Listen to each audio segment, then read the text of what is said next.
रामस्मरणातन्योपायं न हि पश्यामो भवतरणे। राम हरे कृष्ण हरे तव नाम वदामि सदा नृहरे. ഭഗവന്നാമം ഉച്ചരിക്കണം എന്നുള്ളത് ഇന്നുള്ള പദ്ധതിയല്ല, പ്രാചീന പദ്ധതിയാണ്. അന്നു മുതലേ അങ്ങനെയാണ് നമ്മുടെ സംസ്കാരം. പ്രാചീന പദ്ധതിയിൽ ഉൾപ്പെട്ടതാണ് സന്ധ്യാനാമം. നമ്മളൊക്കെ കൊച്ചു കുട്ടിക്കാലത്ത് സന്ധ്യക്ക് നാമം ചൊല്ലിയില്ലെങ്കിൽ രാത്രി ഭക്ഷണമില്ല. ഇന്നത്തെ കുട്ടികളോട് അത് പറയാൻ പറ്റണില്ലെങ്കിൽ നമ്മളുടെ കഴിവുകേടാണെന്ന് ഓർക്കണം. കാരണം അന്ന് മുത്തശ്ശിമാരും അല്ലെങ്കിൽ അച്ഛനമ്മമാരും നമ്മളെ നിർബന്ധിച്ച് നാമം ചൊല്ലിച്ചിട്ടേ ഭക്ഷണം തരൂ, എന്നിട്ട് അന്നന്ന് പഠിക്കാനുള്ളത് പഠിക്കാനും പറയും. ഇത് വീണ്ടും തുടങ്ങണം. ആ നാമമഹിമ എല്ലായിടത്തും പകർത്തണം എന്നുള്ളത് നമ്മളുടെ ഒരു ജീവിത വ്രതമായിട്ട് തീരണം.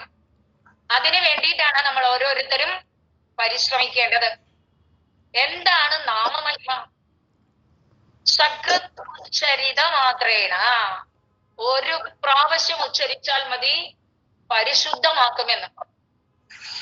അത് ഭാഗവതത്തിലായാലും രാമായണത്തിലായാലും നമ്മുടെ ഇതിഹാസങ്ങളിലായാലും പണ്ടത്തെ മഹർഷിവര്യന്മാർ കണ്ടെടുത്തിട്ടുള്ള ഒരു മുത്താണ് ഈ നാമം എന്ന് പറയുന്നത്. ഭഗവൻ നാമത്തെ ഏതിന് വേണമെങ്കിലും നമുക്ക് സ്വീകരിക്കാം. രാമൻ, കൃഷ്ണൻ, ശിവൻ, ഷൺമുഖൻ, ദേവി എല്ലാം ഒന്ന് തന്നെയാണ്. ഇതെല്ലാം നമ്മളുടെ ഉള്ളിൽ വർത്തിക്കുന്ന ഒരു ചൈതന്യമാണ്. അതുകൊണ്ട് ആദ്യം തന്നെ നമ്മൾ ആ ചൈതന്യത്തെ സ്മരിച്ചുകൊണ്ട് വേണം നാമമഹിമയെ തുടങ്ങാൻ.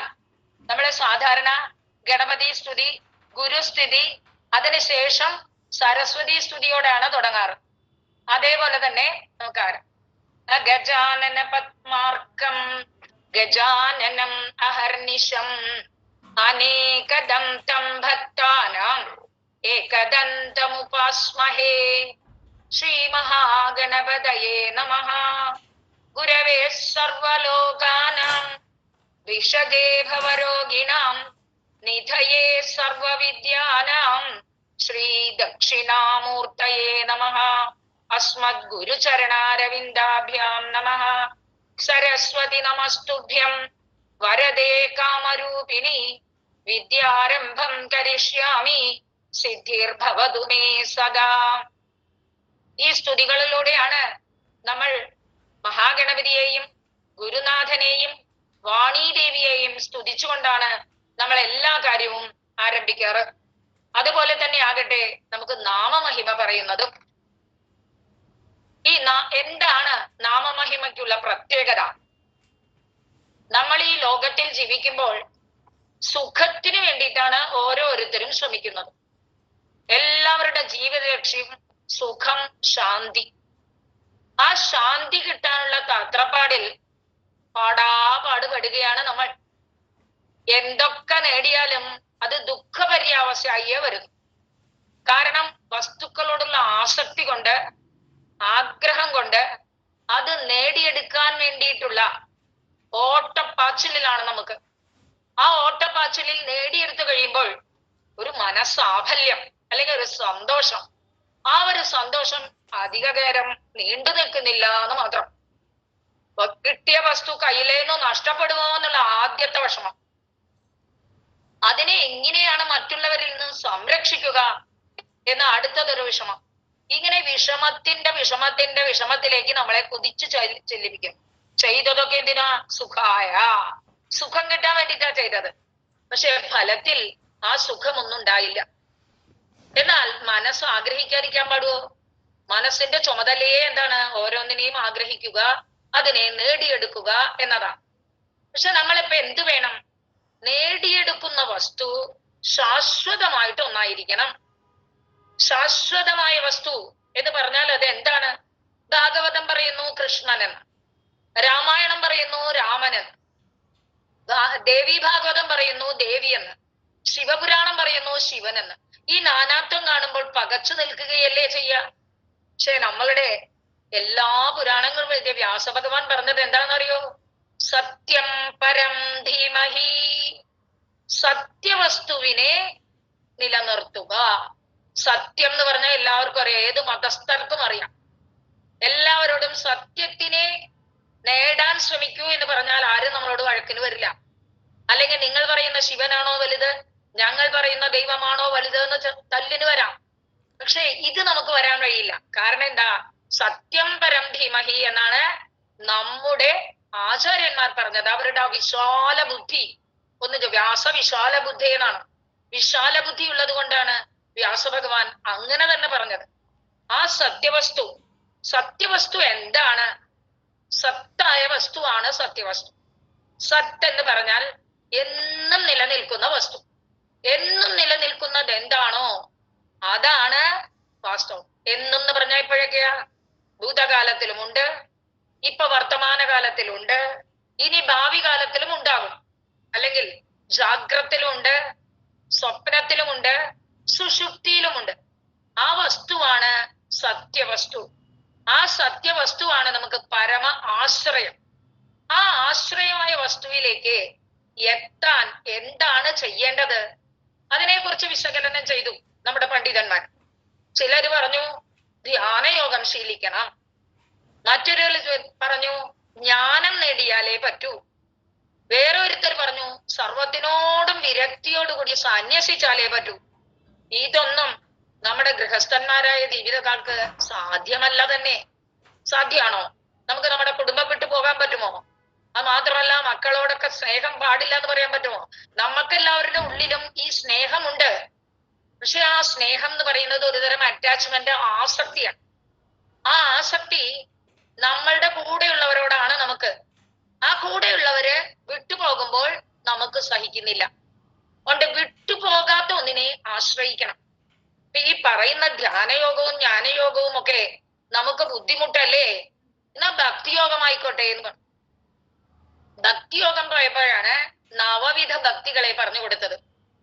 ഭഗവത് കഥകൾ കേൾക്കുക, അല്ലെങ്കിൽ ഭഗവാനെ കുറിച്ച് ധാരാളം വായിച്ചു മനസ്സിലാക്കുക, അതിനെ തന്നെ കീർത്തിച്ചു നടക്കുക, ഭഗവാനെ പൂജ ചെയ്യുക, വന്ദിക്കുക, ദാസ്യമായിട്ട് പ്രവർത്തിക്കുക, സഖിയെ പോലെ കൂട്ടുകാരനെ പോലെ പെരുമാറുക, ഇല്ലെങ്കിൽ തന്നെ അങ്ങോട്ട് സമർപ്പിക്കുക. ഇങ്ങനെ പല വിധികൾ പറഞ്ഞു. അതും നമുക്ക് കുടുംബ ജീവിതത്തിൽ നടക്കുന്നവർക്ക് എളുപ്പമല്ല. അപ്പൊ ഏറ്റവും എളുപ്പമായ വഴി എന്താണ് എന്ന് ചോദിച്ചപ്പോ പറഞ്ഞു നാമം ചൊല്ലിയാ മതിയെന്ന്. നാമിയെ പൂജിക്കുന്നതിനേക്കാട്ടിലും നല്ലത് നാമോച്ചാരണം എന്നാണ് പറഞ്ഞത്. നാമോച്ചാരണത്തിന് അത്ര മഹിമയുണ്ടോ? ഉണ്ടല്ലോ എന്ന് പറയുകയാണ്. നാമോച്ചാരണത്തിന്റെ മാഹാത്മ്യം എത്ര പറഞ്ഞാലും തീരില്ല എന്നാണ്. നമ്മുടെ പുരാണങ്ങളൊക്കെ നമുക്ക് ഓരോ കഥകളിലൂടെ, എന്തിനാ ഈ കഥകളൊക്കെ പറയുന്നതെന്നറിയോ? രോചനാർത്ഥ ഫലശ്രുതി എന്നാണ്. നമുക്കതിനോട് നാട്ടമുണ്ടാവാൻ, ഇഷ്ടമുണ്ടാകാൻ വേണ്ടിയിട്ട് അതിന്റെ ഫലശ്രുതികളൊക്കെ പറയുന്നു. ആ വിഷ്ണു സഹസ്രനാമം, ഇത്രയും നാമം ഉച്ചരിക്കാൻ അല്ലെ, വേഗത്തിൽ ഉച്ചരിക്കുന്ന 20 മിനിറ്റിൽ വായിച്ചു തീർക്കുന്നവരുണ്ട്, 10 മിനിറ്റിൽ പറഞ്ഞു തീർക്കുന്നവരുണ്ട്, ചിലവര് തുടങ്ങി പകുതിയാകുമ്പോ ആദ്യത്തിലേക്ക് പോകുന്നവരുണ്ട് അല്ലെ. അത് ശരിക്ക് പറയാൻ കിട്ടാത്തവരുമുണ്ട്. ഈ ബുദ്ധിമുട്ടൊന്നും വേണ്ടാന്ന് പറയണം. വെറുതെ കൃഷ്ണ രാമ ഗോവിന്ദ എന്നുള്ള നാമത്തെ ഉച്ചരിക്കും. പണ്ടത്തെ ആൾക്കാര് വിചക്ഷണന്മാരായിരുന്നു എന്ന് പറയാനുള്ള കാരണം എന്താണെന്നറിയോ? അവർ തന്റെ മക്കൾക്കും പേരക്കിടാങ്ങൾക്കൊക്കെ ഈ ഭഗവൻ നാമം ഇടും.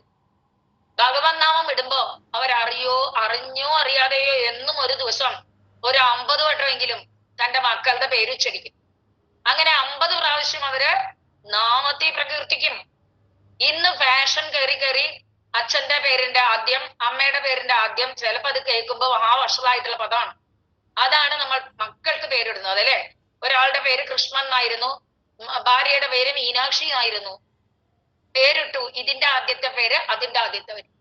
അവസാനം കുട്ടിക്ക് കൃമീന്ന് പേരിട്ടു. കൃമീന്ന് പേരിട്ട് വിളിക്കാൻ പാടുവോ? വിളിച്ചു എന്നാണ്, അത് സത്യമാണ് താനും. അങ്ങനെ എന്റെ സ്കൂളിലുണ്ടായിരുന്നു ഒരു എന്താണ് പറയാ, NDS സ്പോർട്സ് മാസ്റ്റർ. അദ്ദേഹത്തിന്റെ മക്കളുടെ പേരെന്താണെന്നറിയോ? Standard is attention. എന്താ മാഷ ഇങ്ങനെയൊക്കെ പേരിടണ എന്ന് ചോദിച്ചപ്പോ പറഞ്ഞു, എന്റെ തൊഴിൽ അതല്ലേ, അതുകൊണ്ട് ഞാൻ ആ പേരിട്ടു. അതേ സമയത്ത് അവരവരുടെ ദൈവങ്ങളാകട്ടെ, ഏത് ദൈവങ്ങളായാലും ദൈവത്തിന്റെ പേരിട്ടാൽ നമുക്ക് പണ്ടത്തെ സ്ഥലപ്പേര് തന്നെ അങ്ങനെ അത്ര ശിവപേരൂർ എന്നാണ്. ശിവ എന്നുള്ള നാമം നമ്മുടെ വായിൽ വരും ഇല്ലേ? ഗോവിന്ദാപുരം, ശ്രീകൃഷ്ണപുരം, പേരുകൾ തന്നെ അങ്ങനെയാണ്. അതാണ് പണ്ടത്തെ നമ്മുടെ വിചക്ഷണന്മാരായിരുന്നു നമ്മുടെ പൂർവികന്മാർ. അവര് കണ്ടതുപോലുള്ള ഒരു ദൂരക്കാഴ്ച ഇന്നത്തെ തലമുറയ്ക്ക് ഇല്ലാത്തത് കൊണ്ടാണ് ഈ നാമത്തിന് ഭംഗം വന്നത്. അപ്പൊ നാമം എന്തിനാ? നമ്മൾ ഒരു റെയിൽവേ സ്റ്റേഷനിൽ ചെന്നു, എനിക്ക് കൽക്കട്ടയ്ക്ക് പോകണം, ആ ദൂരവും അതിന്റെ ഭാഷയും ഒക്കെ പറഞ്ഞതുകൊണ്ട് ടിക്കറ്റ് തരുമോ? കൽക്കത്ത എന്ന് പറഞ്ഞാലല്ലേ ടിക്കറ്റ് തരുള്ളൂ. അതുപോലെ നാമം ഉച്ചരിച്ചാലേ നാമിയുടെ അടുത്തേക്ക് എത്താൻ പറ്റുള്ളൂ. അതുകൊണ്ട് നാമത്തിന്റെ പ്രത്യേകത കൂടുതലാണ്. ഇനി ആ നാമം നമ്മൾ അറിഞ്ഞു തന്നെ ഭജിക്കണം എന്നില്ല. അതുകൊണ്ടാണ് മക്കൾക്കും പേരക്കിടാങ്ങൾക്കും ഒക്കെ ആ സത്പേരുകൾ ഇടുന്നത്.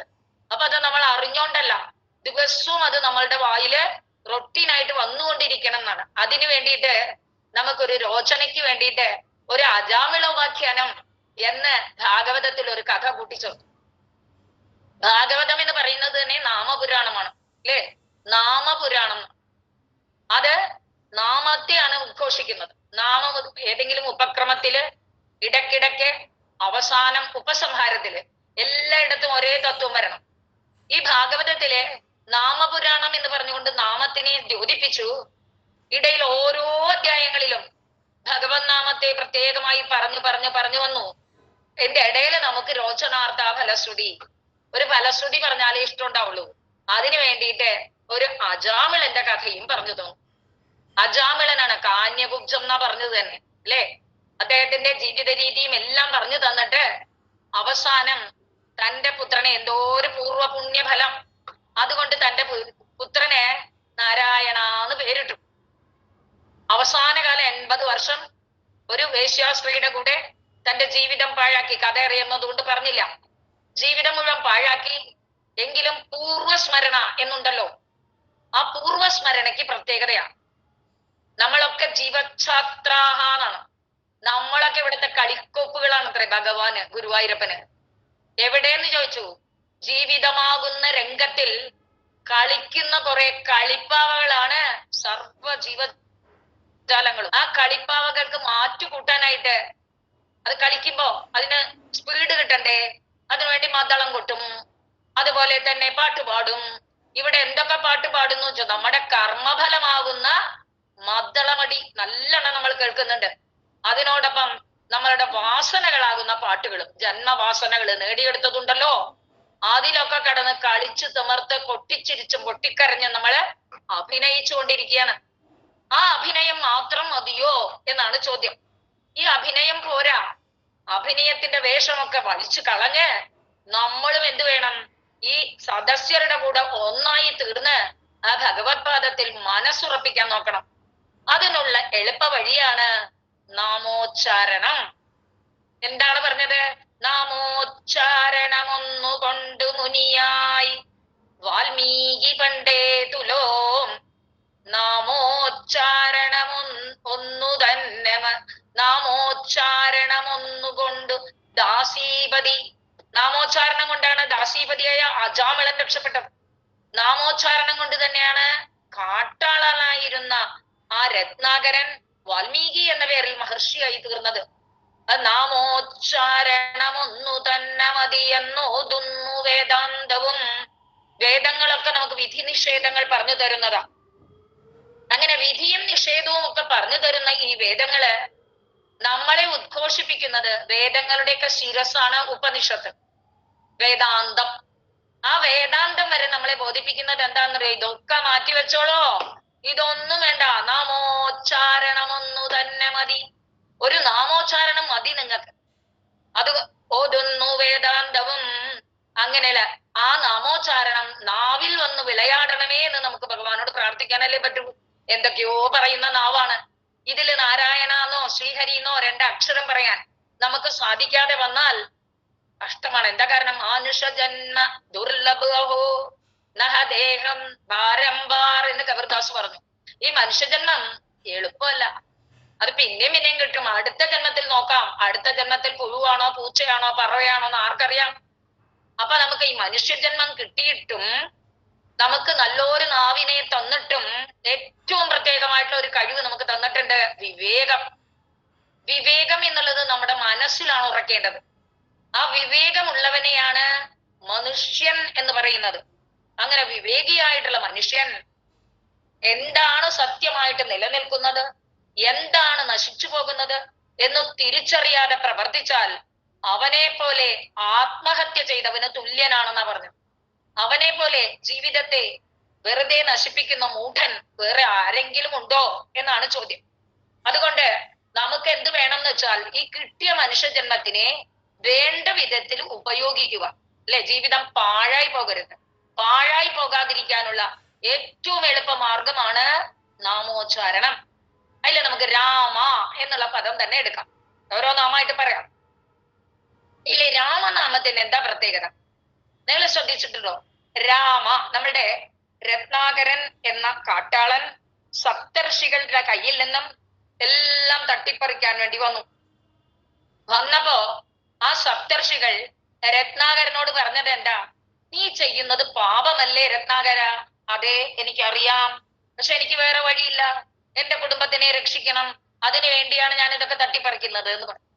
അപ്പൊ സപ്തർഷികൾ പറഞ്ഞു, നീ പറയുന്നത് 100% ശരി, പക്ഷെ ഒരു കാര്യം ചെയ്യേ, നീ ചെയ്യുന്ന പാപത്തിന്റെ ഫലവും അവർ അനുഭവിക്കുമോ എന്നൊന്ന് ചോദിച്ചു വാ എന്ന് പറഞ്ഞപ്പോഴാണ് രത്നാകരൻ നേരെ ഭാര്യ മക്കളുടെ അടുത്ത് പോയി ചോദിച്ചു, ഞാൻ ചെയ്യുന്ന കർമ്മത്തിന്റെ ഫലം നിങ്ങളും അനുഭവിക്കുമോ? ഞാൻ കൊണ്ടുവരുന്ന പണം അനുഭവിക്കുന്നുണ്ടല്ലോ, അതുപോലെ എന്റെ കർമ്മഫലവും നിങ്ങൾ അനുഭവിക്കുമോ, ഞാൻ ചെയ്യുന്ന പാപകർമ്മത്തിന്റെ ഫലം എന്ന് ചോദിച്ചപ്പോ അവര് പറഞ്ഞു കൊടുത്തു, താൻ താൻ നിരന്തരം ചെയ്യുന്ന കർമ്മങ്ങൾ താൻ താൻ അനുഭവിച്ചിടുകന്നേ വരൂ.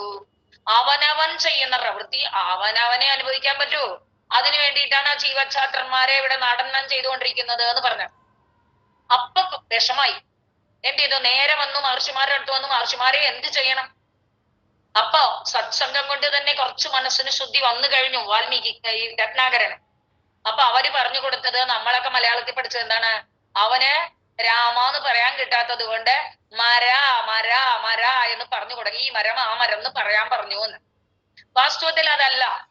ര എന്നുള്ള പദം അഗ്നിസ്വരൂപമാണ്. അത് നമ്മൾ ഇംഗ്ലീഷിലെ പലയിടത്തും ഈ ആർ എന്നുള്ളത് ഉച്ചരിക്കുകയില്ല, കണ്ടുണ്ടോ? സൈലന്റ് ആണ്. അത് സൈലന്റ് ആയിട്ടാണ് ഉച്ചരിക്കുക ആ അക്ഷരം. എന്ന് പറഞ്ഞാൽ നമ്മൾ ഈ യന്ത്രങ്ങളിലെ നല്ല വൈദ്യുതി അങ്ങോട്ട് പ്രവഹിക്കുമ്പോ അതിൽ നിന്ന് അഗ്നികണങ്ങൾ വരില്ലേ, അതുപോലെ അഗ്നികണമുള്ളതാണ് ഈ രാ എന്നുള്ള ശബ്ദം. മാ എന്നുള്ള ശബ്ദം തണുത്ത ശബ്ദവുമാണ്. അതുകൊണ്ട് ആദ്യം തന്നെ അഗ്നിമുഖമായിട്ടുള്ള ശബ്ദത്തെ ഈ വാൽമീകിക്ക് പറഞ്ഞു കൊടുക്കരുത് എന്ന് പറഞ്ഞുകൊണ്ടാണ് അവര് മാ എന്നുള്ള വാക്ക് ആദ്യം പറഞ്ഞ് രണ്ടാമത് രാ എന്നുള്ള വാക്ക് പറഞ്ഞു കൊടുത്തത് എന്നുള്ളതാണ് താത്വികം. പക്ഷെ നമ്മൾ പറയും അദ്ദേഹത്തിന് രാമ എന്ന് പറയാൻ കിട്ടാത്തത് കൊണ്ട് ഈ മരം ആ മരം എന്ന് പറയാൻ പറഞ്ഞു എന്ന്. തമിഴില് രാമൻ എഴുതില്ല, ഈ രാമനെ പറയുള്ളവര് ഈ എന്ന് പറഞ്ഞിട്ടേ രാ ഉച്ചരിക്കുള്ളൂ. അത് അവരുടെ പ്രത്യേകതയാണ്. കാരണം ആ രാ എന്നുള്ള ശബ്ദത്തിന് അത്രയും ഫോഴ്സ് ആണ്. അങ്ങനെയുള്ള രാമനാമത്തെ നമ്മൾ എപ്പോഴും ഉച്ചരിക്കുന്ന പക്ഷം രാമനാമം എന്നുള്ളത് ഒരു ദിയ, ഒരു വിളക്കാണെന്ന്. അത് എവിടെ വെക്കണം എന്ന് പറഞ്ഞാൽ ജീബ് ദേഹലി ദ്വാർ, നമ്മളുടെ നാവാകുന്ന വാതിൽപ്പടിയിൽ വെക്കാൻ. നാവിലെ രാമനാമത്തിനെ ഉരുട്ടാൻ. രാമ രാമ രാമ രാമ രാമ രാമ രാമ രാമ രാമ രാമ എന്ന് പറഞ്ഞുകൊണ്ടിരുന്നാൽ ഉള്ളിലുള്ളതായ പാപസമൂഹങ്ങളൊക്കെ പുറത്തേക്ക് ചാടും. മാത്രമല്ല ഈ രാമനാമം നാവിലാകുമ്പോൾ അന്തർശുദ്ധിയും ഉണ്ടാകും, പുറത്തേക്കും പ്രവേശം. അതായത് നമ്മൾ നാമം ഉച്ചരിക്കുമ്പോ നമ്മുടെ ഉള്ളിൽ മാത്രമല്ല ചുറ്റുപാടുമുള്ള ഈച്ച ഉറുമ്പിന് വരെ ഗതി കിട്ടുമത്രേ.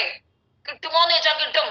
ഉദാഹരണാണ്, പണ്ട് പൂന്താനം എപ്പോഴും നാമം ചൊല്ലി നടക്കുന്ന ആളാണ്, അല്ലെ? പൂന്താനം അവസാനം ആ തിരുമേനിയെ കൊട്ടിക്കൊണ്ടു പോകാനായി സ്വർഗത്തിൽ നിന്ന് കിങ്കരന്മാർ, വൈകുണ്ഠവാസികളാണ് അത്രേ വന്നത്. അദ്ദേഹം വൈകുണ്ഠത്തേക്ക് ചെന്നപ്പോ രണ്ടുപേര് സാക്ഷാൽ കൃഷ്ണ സ്വരൂപത്തോടു കൂടി വന്നൊരു നമസ്കാരം. പൂന്താനം തിരുമേനിക്ക് ആകെ ഒരു ആശ്ചര്യം, ഇത് എന്താണ് എന്ന്. അപ്പൊ പറയണേ, ഞങ്ങളെ തിരിച്ചറിഞ്ഞില്ലേ എന്ന്. നിങ്ങൾ ആരാണെന്ന് എനിക്ക് മനസ്സിലായില്ലല്ലോ എന്ന് പറഞ്ഞപ്പോ പറഞ്ഞു, അങ്ങെന്നും എന്നും അങ്ങുച്ചരിക്കുന്ന നാമങ്ങൾ കേട്ടുകൊണ്ടിരുന്ന നിങ്ങളുടെ മുറ്റത്തിൽ നിന്നിരുന്ന രണ്ട് പ്ലാമരങ്ങളാണ് ഞാൻ. ആ രണ്ട് പ്ലാവുകൾ മുക്തി കിട്ടിയത്രേ. അതായത് സർവ്വചരാചരങ്ങൾക്കും നമ്മൾ നാമം ചൊല്ലുമ്പോൾ നമ്മളുടെ അകശുദ്ധി ഉള്ളതുപോലെ തന്നെ പുറത്തേക്കും ശുദ്ധി കിട്ടും എന്നുള്ളതിന് ഉത്തമ ഉദാഹരണമാണ് ഈ പൂന്താനത്തിന്റെ ചരിത്രം. അതുകൊണ്ട് രാമനാമം എന്ന് പറയുന്നതിന് പ്രത്യേകത. രാ എന്ന് പറയുമ്പോൾ നമ്മുടെ ഉള്ളിലുള്ളതായ കൽമഷങ്ങള്, പാപങ്ങള് ഒക്കെ പുറത്തേക്ക് പോകും. അത് കഴിഞ്ഞ രാ എന്ന് പറയുമ്പോ നമ്മൾ വായ തുറക്കണതേ, അപ്പൊ എല്ലാം പുറത്തേക്ക് പോയി. അതേസമയം മാ എന്ന് പറയുമ്പോ വാതിലടച്ചു, പിന്നെയുള്ള പാപം നമ്മുടെ ഉള്ളിലേക്ക് വരില്ല. അപ്പൊ രാമനാമത്തിന് അത്രയും മഹിമ. അപ്പൊ രാമനില്ലേ മഹിമ? കുറവാണെന്ന്.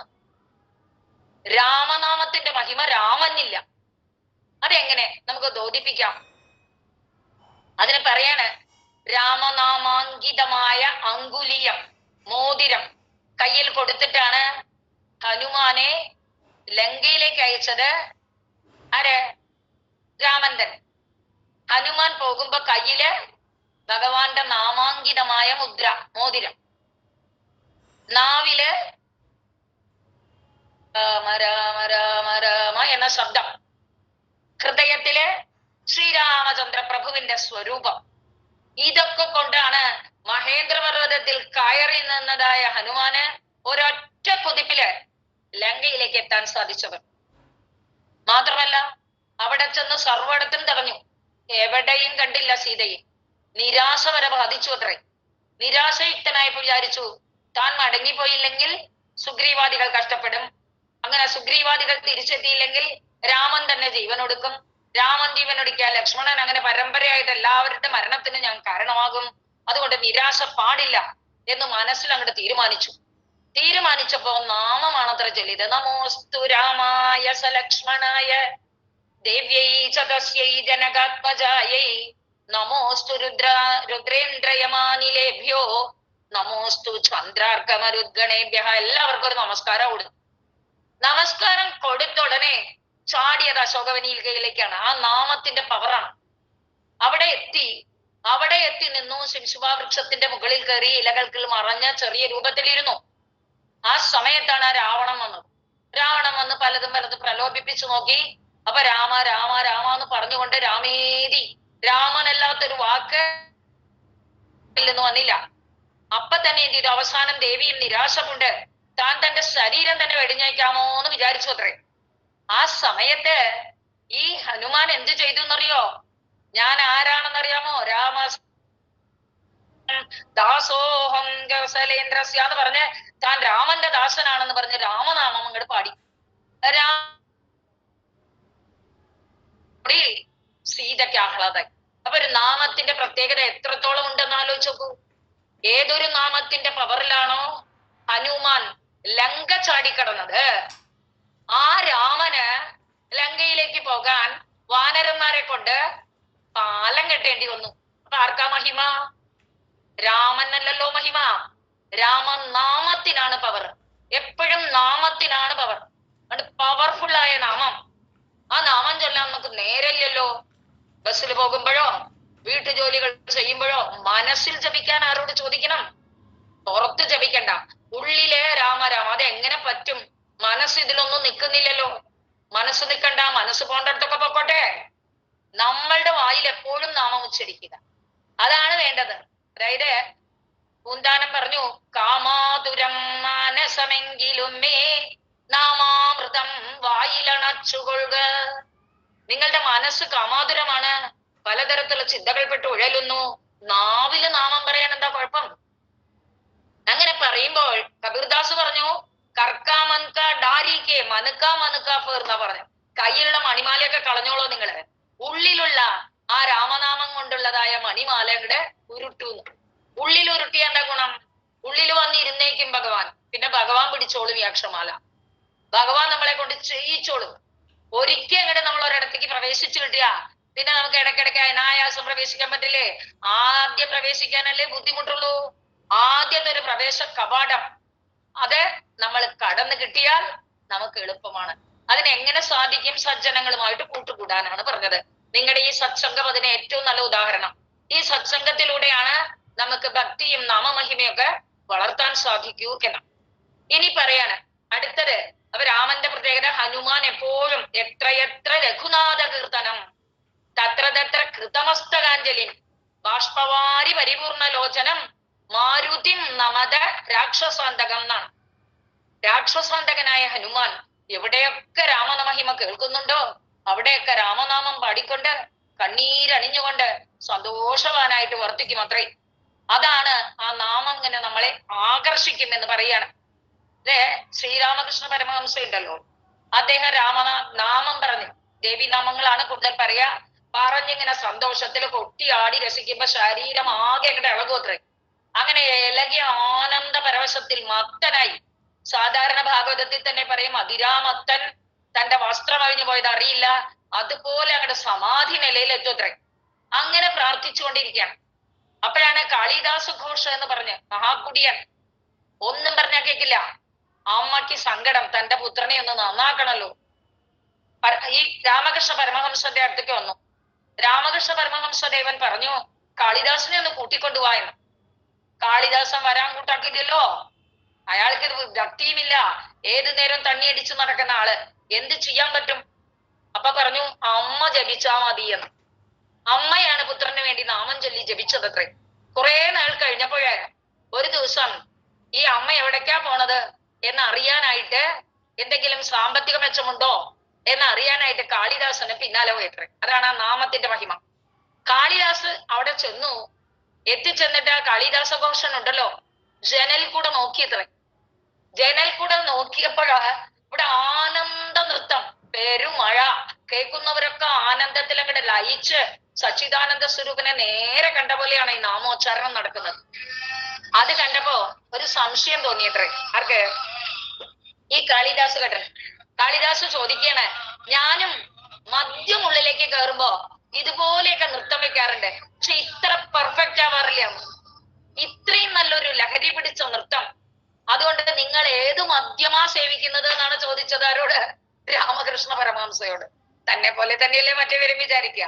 അപ്പൊ ഇദ്ദേഹം പറഞ്ഞു, ഇത് പുറത്തുനിന്ന് വരുന്ന വരവൊന്നുമല്ല, ഇത് എന്റെ ഉള്ളിൽ നിന്നുള്ളതായ ലഹരിയാണെന്ന് പറഞ്ഞു കൊടുത്തു. ആ ഉള്ളിൽ നിന്നുള്ള ലഹരിയാന്ന് പറഞ്ഞപ്പോൾ ആ ലഹരി നുണയണമെന്ന് തോന്നിയത്രേ കാളിദാസ ഘോഷനെ. അപ്പൊ കാളിദാസനെ അവിടെ ഇരുത്തിക്കൊണ്ട് അദ്ദേഹം തന്റെ കൈ കൊണ്ട് തലയിൽ വെച്ച് അവനെ പരിശുദ്ധനാക്കി പുണ്യവാനാക്കി എന്നാണ് കഥ. അപ്പൊ വാസ്തവത്തിൽ എന്താണ്? നാമോച്ചാരണത്തിന്റെ മഹാത്മ്യം എത്രയാണെന്ന് ആർക്കും പറയാൻ സാധ്യമല്ല. ആ നാമോച്ചാരണം നമ്മളെ ആകർഷിക്കും, പരിശുദ്ധനാക്കും, ഉള്ളിലുള്ള തിന്മകളൊക്കെ പോയി ഏറ്റവും സച്ചരിത്രനാക്കും. അതിനുവേണ്ടി ചെയ്യുന്നത് ഒരിടത്ത് ഇരുന്നു കൊണ്ട് രാമകൃഷ്ണ ഗോവിന്ദ നാരായണ എന്ന് പറഞ്ഞാൽ മതി. ഇത് പറയാൻ വലിയ വിഷമമില്ല. മനസ്സിനെ നിയന്ത്രിക്കണ്ട, മനസ്സിനെ അടക്കണ്ട, മനസ്സ് പൊക്കോട്ടെ, എവിടെ പോയെന്താ, നമ്മുടെ നാമം ഉരുവിട്ടുകൊണ്ടേയിരിക്കുക.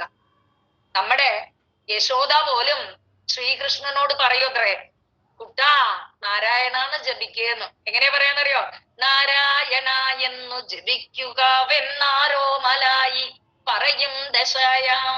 കൃഷ്ണനെ വിളിച്ച് പറയാ, നീ അങ്ങനെയൊക്കെ എപ്പോഴും ഓടിക്കളിച്ച് നടന്നാ പോരാ, ഈ പശുക്കളെ മേച്ച് നടന്നാ പോരാ കണ്ണ, നീ നാരായണ എന്ന് പറയേ, നാരായണ എന്ന് പറയേന്ന് യശോദ നിർബന്ധിക്കൂത്രേ.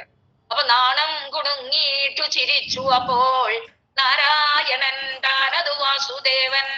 അത് കേട്ട നാരായണൻ ഒന്ന് ചിരിക്കൂത്രേ. കാരണം എന്താ? സാക്ഷാ നാരായണനാ.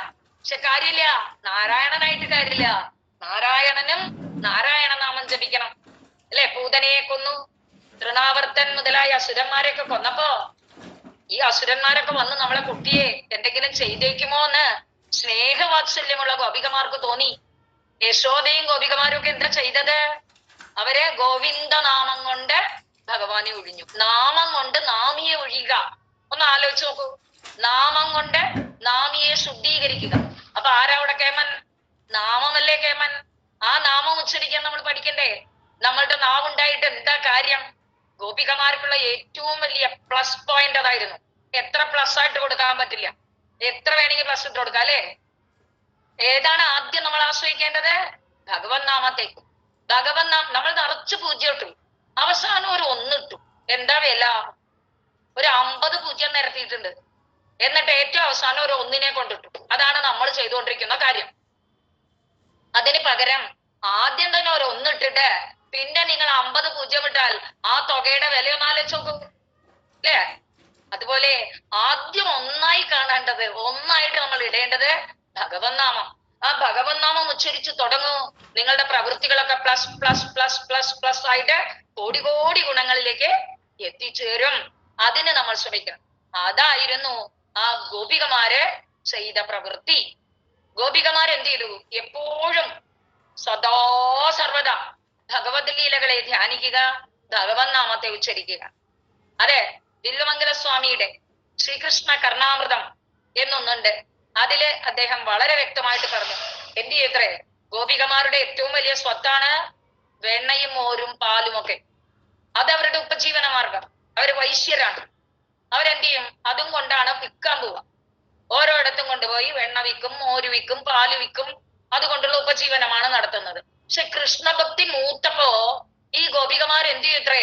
ഭംഗിയായിട്ട് പറഞ്ഞു, വിക്രേതു കാമാകില ഗോപകന്യ മുരാരിപദാർപ്പിത ചിത്തവൃത്തി ദധ്യാധികം മോഹവശാദവോചത് ഗോവിന്ദ ദാമോദര മാധവേദി. അവളെ വെണ്ണ വേണോ പാല് വേണോ എന്ന് ചോദിക്കുന്നതിന് പകരം ഗോവിന്ദനെ വേണോ ദാമോദരനെ വേണോ എന്ന് ചോദിച്ചു നടന്നു തുടങ്ങി.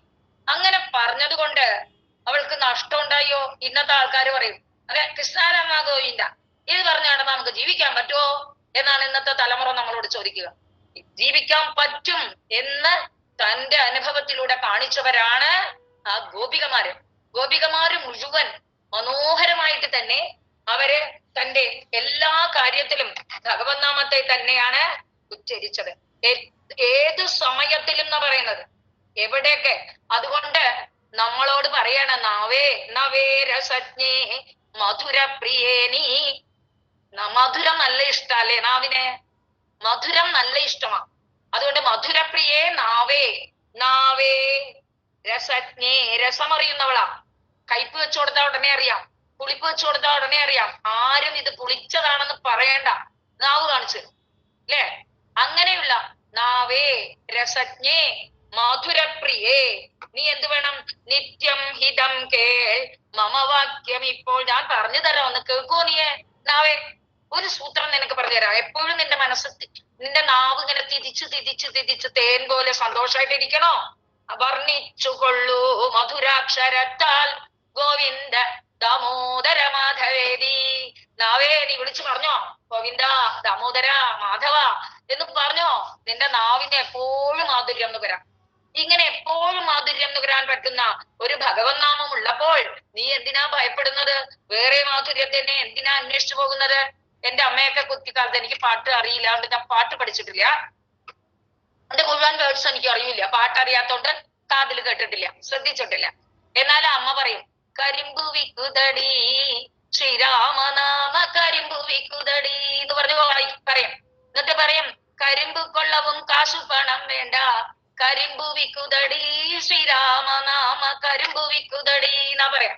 ശ്രീരാമനാമമാകുന്ന കരിമ്പുണ്ട്, ആ കരിമ്പ് വാങ്ങാൻ കാശൊന്നും കൊടുക്കണ്ട, അത് വാങ്ങി അങ്ങോട്ട് നുണയൂ നുണയൂ നുണയൂ എന്ന് എല്ലാവരോടും അങ്ങോട്ട് വിളിച്ചു പറയും അത്രേ, അല്ലെ? അപ്പൊ നമുക്കൊക്കെ ഒരു ആഗ്രഹമുണ്ട്, അന്തേ നാരായണ സ്മൃതിനം, അവസാന കാലത്ത് നാരായണനെ സ്മരിക്കാൻ പറ്റണം. അതാണ് ഞാൻ ഏറ്റവും എളുപ്പ വഴി പറഞ്ഞത്. മക്കൾക്കൊക്കെ ആ പേരിടുക. ഒന്നില്ലേലും മകന്റെ പേര് വിളിച്ച് അടുത്തേക്ക് വരാൻ പറയാലോ. എനിക്ക് നാരായണനെ കാണണം, എനിക്ക് ഗോവിന്ദനെ കാണണം, എനിക്ക് അച്യുതൻകുട്ടിയെ കാണണം എന്ന് പറയാലോ. അത് പറയാനെങ്കിലും തോന്നിക്കുമല്ലോ. പക്ഷെ ചില ഭാഗ്യമില്ലാത്തവർക്ക് അതും പറ്റില്ല. ആ ഭാഗ്യമില്ലാത്തവർക്ക് ആ സമയത്ത് വായിക്കൊഴഞ്ഞു പോകും. ഏതായാലും അന്തേ നാരായണ സ്മൃതി എന്നുള്ളത് എല്ലാവരുടെയും മോഹം. അത് അജാമിളം നമുക്ക് കാണിച്ചു തന്നപ്പോ നമുക്കൊക്കെ ഒരു എളുപ്പ വഴി ഉണ്ടല്ലോ എന്നൊരു സമാധാന. ഒരാള് നാരായണ എന്ന് എഴുതി തലമാട്ടത്തിൽ വെച്ചു അത്രേ. മരിക്കാറാകുമ്പോ വിളിച്ചു പറയാം. മരിക്കാറാകുമ്പോ ഈ തലയുടെ താഴെ വെച്ചിരിക്കുന്ന കടലാസിനെ കുറിച്ച് വല്ല ഓർമ്മയുണ്ടാവും? യമകിങ്കരന്മാരെ കാണുമ്പോ പേടിയായിട്ട് എവിടെ ഓർമ്മയുണ്ടാവും? അപ്പൊ അതുകൊണ്ട് എന്ത് വേണം? നേരത്തെ യൂസ്ഡ് ആക്കാനാണ് നമ്മൾ ശീലിക്കേണ്ടത്. എന്നും നാവില് വരുന്ന വാക്ക് ഓട്ടോമാറ്റിക് ആയിട്ട് വരും. അതുകൊണ്ടല്ലേ നമ്മൾ സഭ്യമായിട്ട് സംസാരിക്കാൻ പഠിക്കണം എന്ന് കുട്ടിക്കാലത്ത് നമ്മളെ പറഞ്ഞു തരും ആചാര്യന്മാര്. നല്ല വാക്ക് മാത്രമേ ചൊല്ലാവൂ. നല്ല വാക്ക് ചൊല്ലുമ്പോഴാണ് അത് കേൾക്കുമ്പോൾ ഒരു രസം, അല്ലെ? യമൻ മഹാദണ്ഡുമടുത്തടുക്കും നേരത്തു നാവേ മമ മാനസിത്തിൽ ആനന്ദമുണ്ടായി വരാൻ ജപിക്കൂ ഗോവിന്ദ ദാമോദര മാധവേദി. യമൻ അവസരകാലത്തെ വടിയും തണ്ടൊക്കെ എടുത്ത് വരില്ലേ നമ്മുടെ അടുത്തേക്ക്? ആ സമയത്ത് ആനന്ദത്തോടെ ജപിക്കാൻ പറ്റണം. അതിനെന്ത് വേണം? യൂസ്ഡ് ആക്കണം. ഇത് പറഞ്ഞപ്പോഴാണ് തിരുനാമാചാര്യൻ ആഞ്ഞൻ നമ്പൂതിരി ഉണ്ടായിരുന്നല്ലോ, അദ്ദേഹം എല്ലാവരെയും നാമം മഹിമ പ്രകടിപ്പിച്ച് എല്ലാവരെയും നാമജപത്തിന് ആസക്തരാക്കുകയായിരുന്നു. അദ്ദേഹം ഭാഗവത സപ്താഹമൊക്കെ നടത്തുമ്പോ ഇടയ്ക്കിടയ്ക്ക് സർവത്ര ഗോവിന്ദ നാമ സങ്കീർത്തനം എന്ന് പറയും ഉറക്കെ. എല്ലാവരും ഗോവിന്ദ ഗോവിന്ദ എന്ന് പറയും. അങ്ങനെ ആ സപ്താഹ വേദിയിലെ ഒരു 100 പ്രാവശ്യമെങ്കിലും അവരെ ഗോവിന്ദ ഗോവിന്ദ എന്ന് നാമം ചൊല്ലിക്കും. അപ്പൊ അദ്ദേഹം എന്ത് ചെയ്തു ഇത്രേ? ഗുരുവായൂരിലുള്ള കുട്ടികളെയൊക്കെ നാമോച്ചാരണത്തിലേക്ക് കൊണ്ടുവരണം എന്ന് മോഹം. കുട്ടികൾ വരാൻ കൂട്ടാക്കുവോ? ഇന്നത്തെ പോലെയല്ല, ഇന്നെല്ലാം സുഭിക്ഷം അല്ലെ, എല്ലാം കൈത്തലത്തിൽ. ഏത് ഋതുവിലും ഏത് കാലാവസ്ഥയിലും എന്ത് പഴവും കിട്ടും. പണ്ടെങ്ങനെയല്ല, നല്ല വിശേഷങ്ങളുള്ള ദിവസമൊക്കെയാണ് വീട്ടിലൊന്ന് പഴം കണി കാണാൻ കിട്ടുക. അപ്പൊ ഈ ആഞ്ഞൻ തിരുമേനി എന്ത് ചെയ്യത്രേ? പഴക്കൊല കെട്ടി തൂക്കും, 2 പഴക്കൊല കെട്ടി തൂക്കും. എന്നിട്ട് കുട്ടികളോട് പറയും, വര്യൻ വര്യൻ എല്ലാവരും നമുക്ക് നാമം ചൊല്ലാം. നാമം ചൊല്ലി തീർന്നാൽ 1 മണിക്കൂർ നാമം ചൊല്ലിക്കഴിഞ്ഞാൽ നിങ്ങൾക്കൊക്കെ ഞാൻ പഴം തരാം. കുട്ടികള് പഴത്തിലുള്ള ആസക്തിയില് എല്ലാ കുട്ടികളും അവിടെ ചെന്നിരിക്കും. അദ്ദേഹം കൈയടിച്ചുകൊണ്ട് നാമത്തെ ചൊല്ലിക്കൊടുക്കും. നാരായണാന്നോ ഹരിന്നോ ഏതോ ആ നാമം കേട്ട് കുട്ടികളും ഒപ്പം പാടും. അങ്ങനെ കുറെ ദിവസങ്ങൾ കഴിഞ്ഞു. പിന്നെ അദ്ദേഹം കൊല കെട്ടി തൂക്കാറില്ല. കുട്ടികൾ ഓട്ടോമാറ്റിക്കായിട്ട് അവിടെ വരും, വന്നിരുന്ന് നാമം പാടാൻ തുടങ്ങും. യൂസ്ഡ് ആയാൽ അതാണ് ഏറ്റവും വലിയ ഗുണം. അങ്ങനെ യൂസ്ഡ് ആക്കാൻ, നമ്മളെ നാവിനെ കൊണ്ട് യൂസ്ഡ് ആക്കാൻ.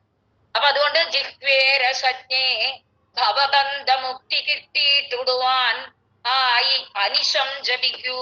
നിനക്ക് ഭവബന്ധ മുക്തി വേണോ? സംസാരത്തിൽ നിന്ന് രക്ഷപ്പെടണം എന്ന് നിനക്ക് ഇത്തിരിയെങ്കിലും ആഗ്രഹമുണ്ടോ? അങ്ങനെയാണെങ്കിൽ അല്ലയോ നാവേ എപ്പോഴും ജപിച്ചുകൊള്ളൂ. മഹാമുനീന്ദ്രാദികൾ ഉച്ചരിക്കും ഗോവിന്ദ ദാമോദര മാധവേദി. മഹാമുനീന്ദ്രന്മാരൊക്കെ എപ്പോഴും ജപിച്ചാണ് സർവജ്ഞരായത്, അന്തർദൃഷ്ടിയുള്ളവരായത്. ആ ഒരു കഴിവ് നിങ്ങൾക്കും ഉണ്ടാകും. അപ്പൊ എങ്ങനെയാണ് എന്നർത്ഥം. എന്താണ്? എങ്ങനെ ജപിക്കണം? ഗോപാലവംശീധര രൂപസിന്ധോ ലോകേശ നാരായണ ദീനബന്ധോ. ആ പേരങ്ങോട്ട് കുറച്ചൊക്കെ പറഞ്ഞ ലോകേശ നാരായണ ദീനബന്ധോ എന്ന് വിളിക്കണം. അങ്ങനെ വിളിക്കുമ്പോൾ ജപിക്കൂ ഉച്ചത്തിലിതേവരും ശ്രീ ഗോവിന്ദ ദാമോദര മാധവേദി. ഓർക്കൊക്കെ എല്ലാവരും ഗോവിന്ദ ദാമോദര മാധവ എന്ന് വിളിച്ചോളൂ എന്ന്. ആ നാമം പറയുന്നതിൽ ലജ്ജയെ പാടില്ല. ലജ്ജയില്ലാതെ നാമം ചൊല്ലാൻ തയ്യാറായി തീരണം. നമുക്ക് ഓരോ ഭക്തകവികളെയും കാണിച്ചു തന്നിട്ടുണ്ട്. മീരാബായി ലജ്ജയില്ലാതെ ഹരിനാമ കീർത്തനങ്ങൾ പാടി നടന്നു. അവസാനം ഹരിയിലേക്ക് അങ്ങോട്ട് ലയിച്ചു ചേർന്നു എന്നാണ് കഥ അല്ലേ? അതുപോലെ പ്രഹ്ലാദൻ എന്തെല്ലാം ചെയ്തു. ആ ഹിരണ്യകശിപു പിതാവ് ഓരോ പ്രാവശ്യം രക്ഷിച്ചത് ആരാ? ആ നാമമല്ലേ രക്ഷിച്ചത്. ഏത് സമയത്തും ഗോവിന്ദ രാമ ഗോവിന്ദ പരിരംഭിത എന്ന് പറഞ്ഞ് ഗോവിന്ദനെ കയ്യിന്റെ ഉള്ളിൽ വെച്ചുകൊണ്ടിരിക്കുകയായിരുന്നു അത്രേ ആ പ്രഹ്ലാദൻ. അങ്ങനെയുള്ള പ്രഹ്ലാദനെ രക്ഷിക്കാൻ ആ ഗോവിന്ദൻ ഓടിയെത്തില്ലേ? അല്ലെങ്കിൽ വെറും ജഡമാണെന്ന് നമ്മള് മുദ്ര കുത്തുന്ന തൂണിന് വല്ല ജീവനുണ്ടോ? ആ തൂണിനെ പിളർന്നുകൊണ്ട് ഭഗവാൻ പുറത്തേക്ക് വന്നു എന്ന് വെച്ചാൽ അത് ആ നാമമഹിമയല്ലേ എന്ന് ആലോചിച്ചു നോക്കൂ. സത്യം വിധാതും നിജവൃത്യഭാഷിതം എന്നാ പറഞ്ഞത്. ഈ തൂണിലുമുണ്ട് ഭഗവാൻ, എല്ലായിടത്തും ഉണ്ട്, സർവവ്യാപിയാണ് ആ നാരായണ ഗോവിന്ദ ഹരേ ഹരേ എന്ന് പറഞ്ഞു. എപ്പോ? ഹിരണ്യകശിപു. അപ്പോഴേ ഹരിയെ കാണിച്ചു കൊടുത്തുള്ളൂ. എന്താ പറഞ്ഞ?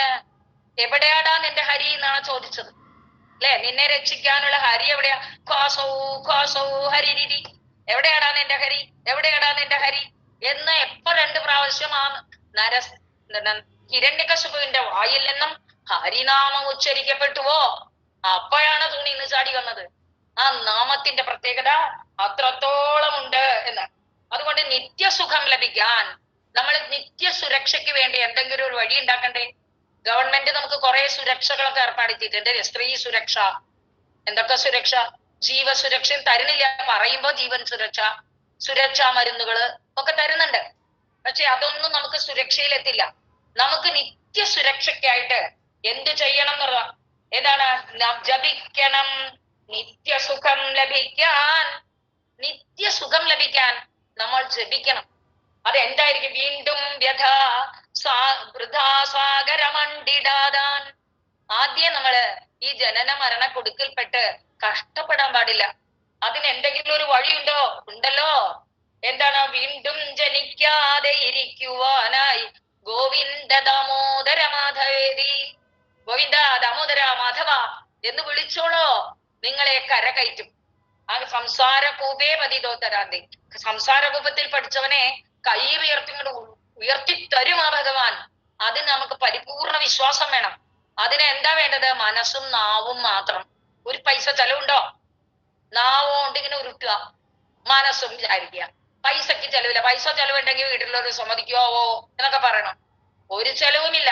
എന്നെ വേറെ ആരെങ്കിലും കൂട്ടുപിടിച്ചാലേ ഇത് പറ്റൂ, അതുമില്ല. സ്വയം വിചാരിച്ചാൽ മതി. സ്വയം മനസ്സിൽ വിചാരിച്ച് സ്വയം നാവ് കൊണ്ട് പറഞ്ഞു കൂട്ടാൻ പറ്റുന്നതാണ് ഈ നാമം. ആ നാമമഹിമ എത്രത്തോളം ശ്രേഷ്ഠമാണെന്ന് നമുക്ക് പറയാൻ പറ്റില്ല. നമുക്കറിയാം, ദേവി ആരാണ്? ദ്രൗപദി അല്ലെ? ദ്രൗപദിയെ പണയം വെച്ചു യുധിഷ്ഠിരൻ പന്തയത്ത്.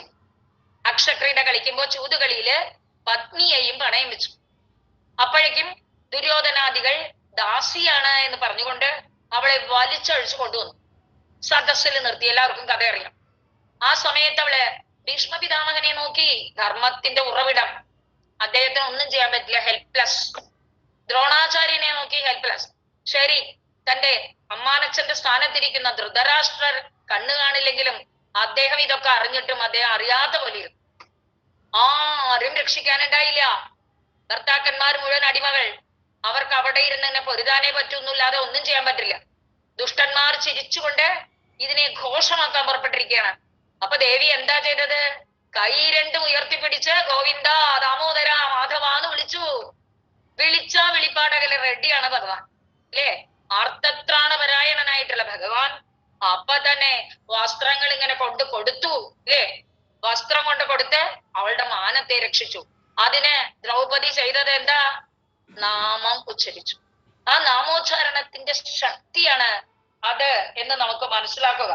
അതുകൊണ്ട് ഗോവർദ്ധന പർവ്വതത്തിനെ പൊക്കാൻ പുറപ്പെട്ടതും ഗോവിന്ദ ഞങ്ങളെ ഗോവിന്ദ എന്നല്ല പറഞ്ഞു, കൃഷ്ണ ഞങ്ങളെ രക്ഷിക്കണേ. കൃഷ്ണ എന്നുള്ള സംബോധന കേട്ടതോടുകൂടി കൃഷ്ണൻ രക്ഷിക്കാൻ റെഡിയായി. അപ്പൊ നാമം ഉച്ചരിച്ചാല് നിങ്ങൾ ഓടിക്കളിക്കും, കണ്ടിട്ടില്ലേ? ഓടിക്കളിക്കും, ഒളിച്ചു കളിക്കും. ഒളിച്ചു കളിക്കും. കൂട്ടുകാരനായ കുട്ടിക്ക് എത്ര ചേട്ടും കണ്ടുപിടിക്കാൻ പറ്റില്ല. വസങ്കതനാവും. വസങ്കതനായ കുട്ടി എന്ത് ചെയ്യുന്നറിയോ? തോറ്റു എന്ന് പറയാനാണ് അവന്റെ പേര് വിളിച്ചതോടുകൂടി ഒളിഞ്ഞു നിൽക്കുന്ന കുട്ടി ഒരൊറ്റ ചാട്ടം പുറത്തേക്ക് അല്ലെ? അതുപോലെയാണ് ഭഗവാൻ നാമം നമ്മൾ ഉച്ചരിക്കുമ്പോ നമ്മുടെ ഹൃദയകമലത്തിൽ തന്നെ ഇരിക്കുന്ന ഭഗവാൻ പുറത്തേക്ക് അങ്ങോട്ട് ചാടി വരും. എന്തിന്? സർവരക്ഷയ്ക്ക് എന്നുള്ളതാണ് പ്രധാനമായിട്ട് നമ്മൾ ശ്രദ്ധിക്കേണ്ടത്. നാമമഹിമയ്ക്ക് അത്രയും ഉണ്ട്. ആർത്തത്രാണ പരായണനാണ് ഭഗവാൻ. അതിൽ ആരെയൊക്കെ നമ്മൾ ഉദാഹരണം എടുക്കാന്ന് പറഞ്ഞാൽ ആദ്യം പ്രഹ്ലാദനെ തന്നെ എടുക്കാം അല്ലെ? പ്രഹ്ലാദന അച്ഛനും അമ്മയിൽ നിന്നും ഒരു വാത്സല്യവും കിട്ടിയില്ല, ഉപദ്രവവും മാത്രം.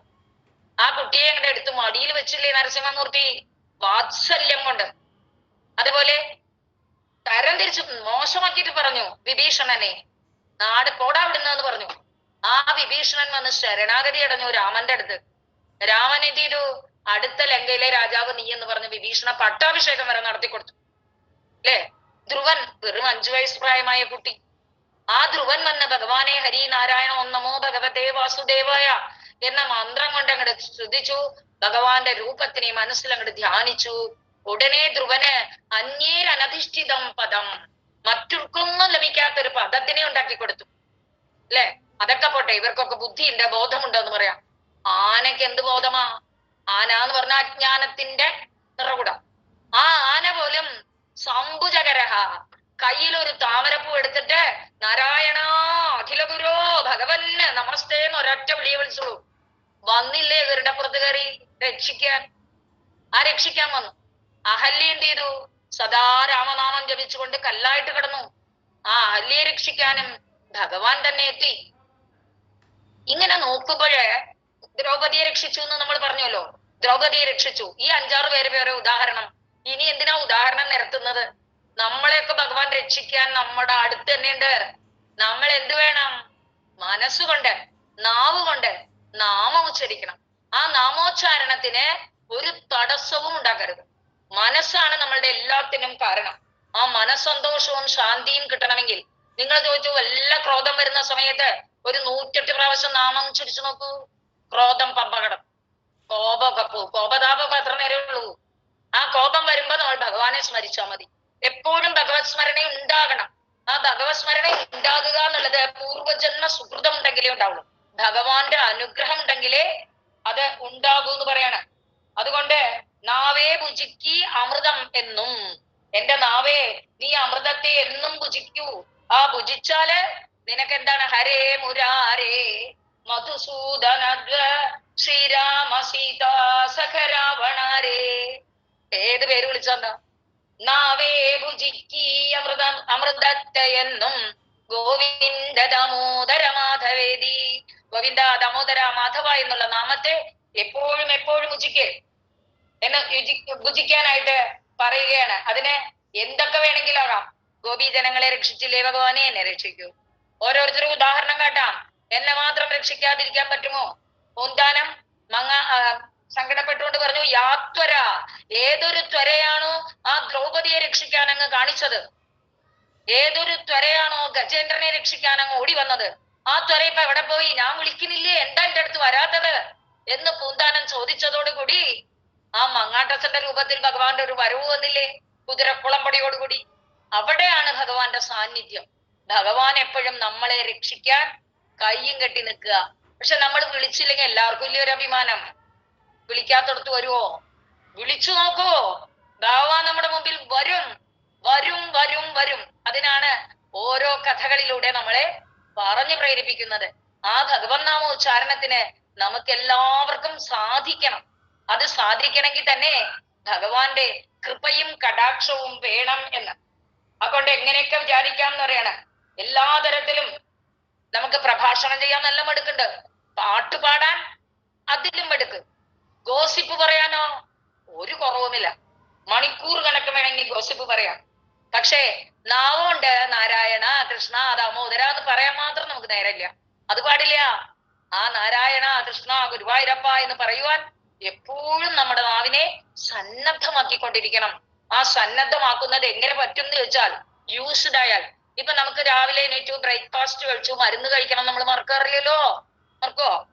അയ്യോ അത് കഴിച്ചില്ലെങ്കിൽ കുഴപ്പം, അത് കഴിച്ചില്ലെങ്കിൽ കുഴപ്പം എന്നുള്ളത് മാതിരി നാമം ചൊല്ലിയില്ലെങ്കിൽ കുഴപ്പമാണെന്ന് നമ്മുടെ ഉള്ളിൽ തോന്നി തുടങ്ങിയാൽ ആ ജപം, ജപയജ്ഞം, ഭഗവാൻ പറഞ്ഞു യജ്ഞാനാം ജപയജ്ഞോസ്മി, യജ്ഞങ്ങളിൽ വെച്ച് ഞാൻ ശ്രേഷ്ഠം എന്താണെന്നറിയോ? ജപയജ്ഞമാണ് എന്നാണ് പറഞ്ഞത്. നാമം ജപിക്കുവിൻ, നാമം ജപിക്കുവിൻ ഇടതടവില്ലാതെ, നാമം ജപിക്കുവിൻ. നാമത്തെ ജപിക്കൂ, നാമത്തെ ജപിക്കൂ, തുടർച്ചയായിട്ട് നാമത്തെ ജപിക്കൂ. അങ്ങനെ കുറെ ദിവസം ജപിച്ചു കഴിഞ്ഞാൽ നമ്മൾ എവിടെ പോകുമ്പോഴും നമ്മുടെ മനസ്സ് ജപിച്ചുകൊണ്ടേയിരിക്കും. അങ്ങനെ ജപിക്കുമ്പോ നമ്മൾ നടക്കുന്നതിനെ ഭഗവാൻ പ്രദക്ഷിണമായിട്ട് എടുത്തോളും, നമ്മൾ കിടക്കുന്നതിനെ ഭഗവാൻ ശയന പ്രദക്ഷിണമായിട്ട് എടുത്തോളും, നമ്മൾ ഉണ്ണുന്നതിനെ ഭഗവാൻ നിവേദ്യമായിട്ട് സ്വീകരിച്ചുകൊള്ളും.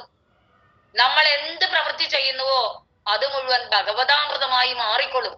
അതാണ് ആ നാമത്തിന്റെ ഏറ്റവും വലിയ പ്രത്യേകത.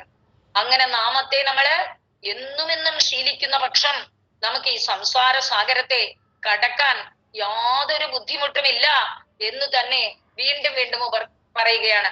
അതിനുവേണ്ടി ഏതെങ്കിലും ഒരു ഭജന പാടേണ്ടതാണ്.